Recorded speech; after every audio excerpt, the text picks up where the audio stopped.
Okay, everybody, this is chapter 6, section 1. We're dealing with polygons. Polygons are geometric figures. Poly means many, and gon, in this case, means sides, so it's many-sided figures. So, a triangle is what we've been doing lately in different chapters. A triangle is a many-sided figure. It's got 3 sides, and we kind of go up from there, okay? So if you guys go ahead and if you could write down polygon and then the definition for a polygon a little bit more detailed than what I just said, but it's a many-sided figure that's closed, so it can't have any kind of opening or a circle or arc to it, made up of straight line segments that don't intersect, and this means like they don't cross each other. They can intersect at a vertex, but they don't cross each other, okay? So if you could write that definition down, and once you get a chance, go ahead and draw A, B, C, D, and E. And remember too, when we're taking notes, if I'm going a little quick, just hit pause, catch up, then hit play, and we'll keep moving, okay? So if you look at A, B, C, and D, we're asked, can you state whether the figure is a polygon by the definition that we had? A would not be a polygon in the sense that what we get later, but that would be a polygon. Okay? B would be a polygon. C would also be a polygon. D would not, because it's got an arced segment. It's got to be straight line, so no. And E, even though it's got straight lines, it intersects itself. So if it intersects itself right here, so that would be no. Okay. Then there's different types of polygons. Okay, so if you could write down these 2 words, convex and concave, and then I'll give you the definitions for those.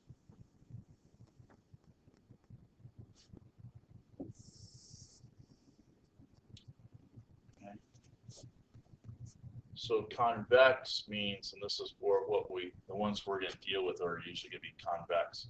No line that contains a side of the polygon goes through the interior of itself. So it's got some kind of boundaries. Then concave is just not convex. Okay.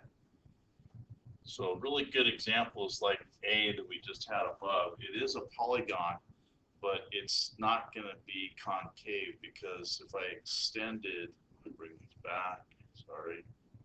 If I extended these lines, they go into itself, or its interior, okay? That doesn't happen with something like this. All these lines never go inside of itself, even like this pentagon right here. But this one kind of did. Its barriers or limits are kind of here, so it did go within itself. Okay. So D, A, and E would be concave, even though E was not a polygon to begin with. Okay. So if you look at A and B, you could just really quickly draw those. Are they convex or concave? Well, if you're looking at it, convex would be if I extended these sides, does it go into itself? It does, so that's concave. Convex would be that I can't extend lines to go to the interior, so convex on that. Okay. All right. Let's see if this one's doing here. No. Okay. Hold on. Change this, I guess. Okay. So number of sides, we got these numbers. If you just want to draw a little T chart, put the number of sides at the top on one side of the T, and then type a polygon on the other side, okay, of the T. And then these are your numbered sides, okay. We're going to go through really quick just the names of these so we have them down. You probably know most of these. Some of these we're not even going to use. We'll make sure we got that. So a 3-sided figure is known as a triangle. A 4-sided figure is called a quadrilateral. Sorry.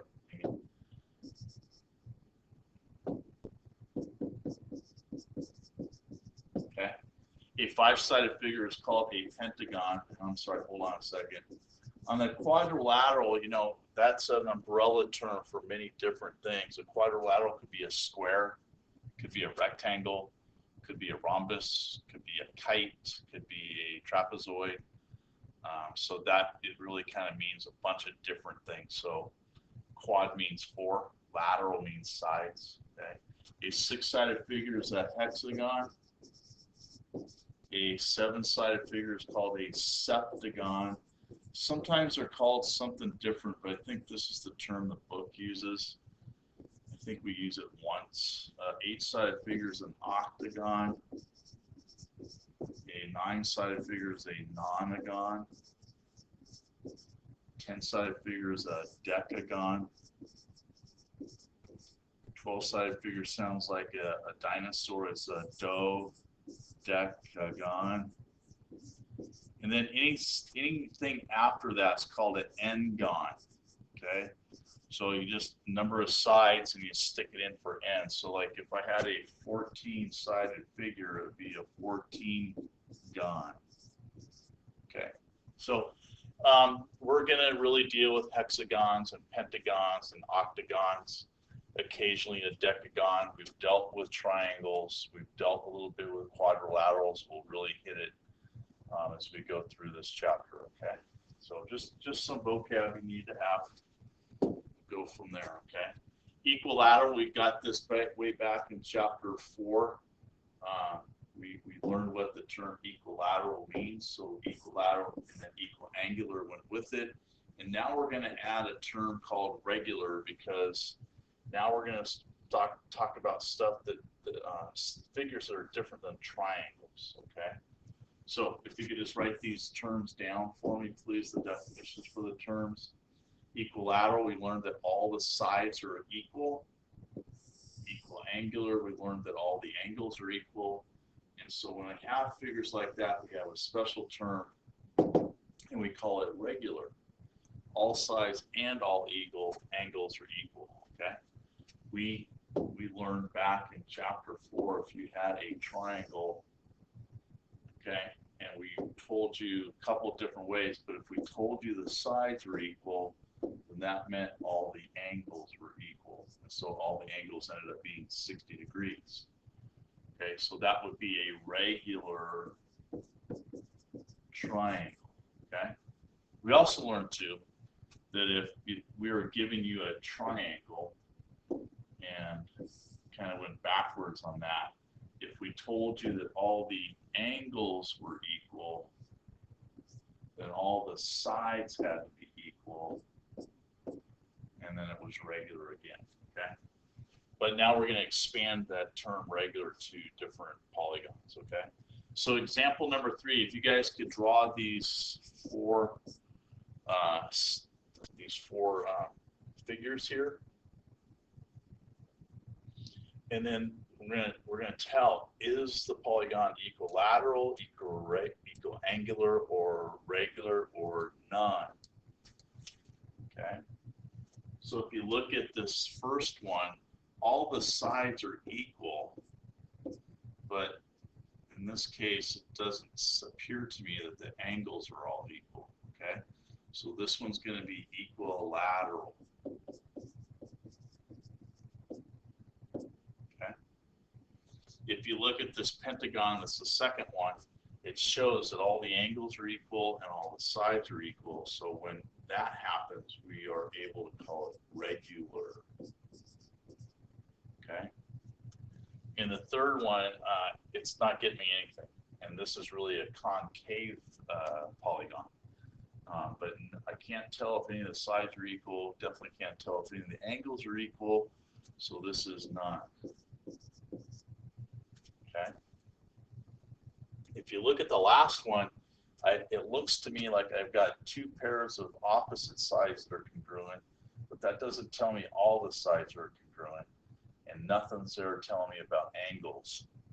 So it can't be equilateral, it's not equiangular, and it can't be regular because it's neither one of those. So this one is also not. Okay. All right. You have a definition here, diagonal. if you go ahead and write that down, and if you go ahead and write the definition that goes with this.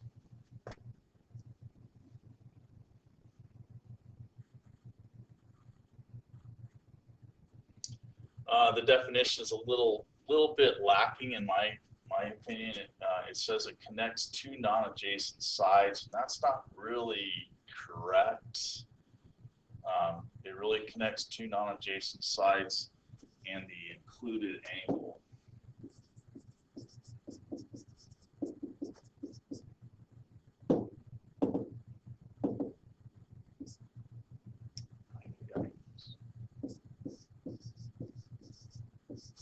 So if you remember, we talked about what an included angle is when we were doing side angle side or angle side angle back in chapter 4. The two adjacent sides create the angle, and then I could draw diagonals from non-adjacent side. Remember, non-adjacent means not next to, so we'll kind of draw a picture. Let's just illustrate that so we have that down. If you draw, this would be a parallelogram or a rhombus, and a diagonal would be drawn from opposite sides and the included angle, which would be something like that. Okay, so that's a diagonal. Or, you know, I could go from the other way and draw my diagonal like that. Okay, so those are diagonals. All right. You don't have to write the theorem here, 6.1. But if we could write down the definition here, the sum of the interior angles of an n-gon is n minus 2 times 180. Okay. So let's just really quickly. I'm going to draw a pentagon. I'm going to go with a pentagon on this one. So if you could just draw something that looks similar to that. Okay. In every quadrilateral and polygon that you guys ever draw, you can actually cut them into a certain number of triangles without intersecting lines. Okay. So that's where the 180 comes from. It means that there's a bunch of triangles in any particular figure. So if you watch this pentagon, if I drew a line here and a line here, or diagonals, how many triangles do I have? Well, I've got 3. Okay, and we all know that a triangle is 180. So if I add 180 and 180 and 180, I get 540. Okay. 540, not 54, 540. So all the interior angles should equal 540. But what this little formula is doing, this n minus 2, means that I take n stands for the n equals the number of sides of a polygon. Okay. So you've got to count up the number of sides. Go ahead, Mark. Okay, so what I would do here is the pentagon's got 5 sides, so 1, 2, 3, 4, 5. So I would take 5 and I would put it in for n, and that little formula it just gave me, and do my math. Okay, so 5 minus 2 gets me 3. So you notice I did cut that pentagon into 3 triangles, and I multiplied, 180 by 3, and I got 540 that way. Okay. So really important that you got that. Now, interior angles are all the angles that are inside or at each vertex inside of any kind of polygon. Okay. So count up the sides, take this little formula right here, and plug something in for n. N just means however many sides you have, and go from there. Okay. So if you take a look at, if you guys could draw example 4, if you could draw first this quadrilateral, and let's go ahead and label it all up. Okay. Now they're asking me to solve for x, and then they're asking me to find the measures of q and r. So it's a really good test question right here, because we're making you find something, but then we're making you go take it and get something else with it. So how do I start this question? Well, this is a quadrilateral. It's got 4 sides. So if I take that, formula that we just learned, okay, it's got 4 sides. So I'm going to put 4 in for n, times it by 180, and then that's going to give me 2 times 180, which which is 360. Okay, so any quadrilateral or any four-sided figure, and I said this a little while ago, it's a square, it's a rectangle, it's a kite, it's a rhombus, it's a trapezoid. All of those, the interior angles always equal 360. No matter what they're called, you're always going to get 360. So that's just something you kind of use. You don't have to use the formula. You just know that. Okay, but since they all equal 360, I've got to add them together equals 360 so I can solve it for x. Okay, so I'm going to do that. Set it up. So combine like terms, I get 3x, and then I get 150 equals 360. I'm going to subtract 150 from both sides, and I get 3x equals 210. And divide both sides by 3, I get 70. Okay, so x here, that's 70 degrees. But then I got to go 2 times 70 gets me 140 degrees for that. Okay. So hopefully, you know, that's a little formula we got to have for all of that. Okay. Okay, and number 5, if you could draw that, I believe that's a 2, 4, 6, 7. It's a septagon. Let me just double check that. I got one. Hold on. I got 1, 2, 3, 4, 5, 6, 7 sides. So I'm going to take 7 and put it into that little formula again. So 7 minus 2 times 180. That gets me 5 times 180, which I believe gets me 900 degrees. Okay. And they asked me to find the interior angles of the regular heptagon. So I called it a septagon. They're calling it a heptagon. It's the same thing. It's regular. Remember, regular means all the angles are the same, all the sides should be the same. So what I want to do then is take this and divide it by the number of angles or sides. Okay. So 900 divided by 7 should give me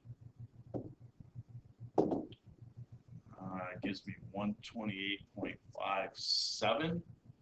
So I'm just, and that's not a really good number, but I'm going to round that anyways to 128.6. Okay. So that's how much each angle would be. All right. And you know, if you plugged it back in, you actually get something that's not exactly equal to 900 because that's a big old long decimal. I believe it repeats itself at some point, but you know, that's how you get it. Check your math, make sure you do it right. Okay. Theorem 6.2, so don't write that down, but the sum of the exterior angles of a polygon, one at each vertex, is 360 degrees. Okay, so what the heck does that mean? We have this term called inscribed. Means a polygon, whatever it might be, is inscribed in a circle. Okay, so this actually is kind of inside the circle, and each vertex is touching a circle. Well, how many degrees is there in a circle? 360 degrees. Okay, so that means all the exterior angles. So if I took and extended each one of these sides at the vertexes, all those exterior angles would equal the circle. Okay, so how many degrees is that again? It's 360 degrees. Okay, so the exterior angles of anything is going to equal that. Okay, now if it's in this question, if you guys could draw this hexagon, and it's a regular hexagon, so we got to remember what that means, and we have to pretend that this thing is inside of the circle. Okay, you don't have to draw the circles all the time, you just have to imagine it's there. Now it's a regular hexagon. We learned it, a hexagon with 6 sides. Okay, any polygon, okay, we went back up to this definition, any polygon, all the exterior angles equal 360. Well, there's going to be 1, 2, 3, 4, 5, 6 exterior angles on this. So I could take, I know that all of them have to equal 360, but they want just an exterior angle, or 1. So that means if it's regular, I could just divide it by 6, and I get that each exterior angle is 60 degrees. Okay. So the example I gave you over here was not a regular polygon, so they couldn't really ask me what's one of them because it was not regular, but all of them added together should equal 360. Okay. All right. So make sure, got some definite terms there we got to have. Make sure you're doing that. Go back and study that, reread it. Make sure you're doing your classwork so that you can kind of get some practice in. Okay. Thank you.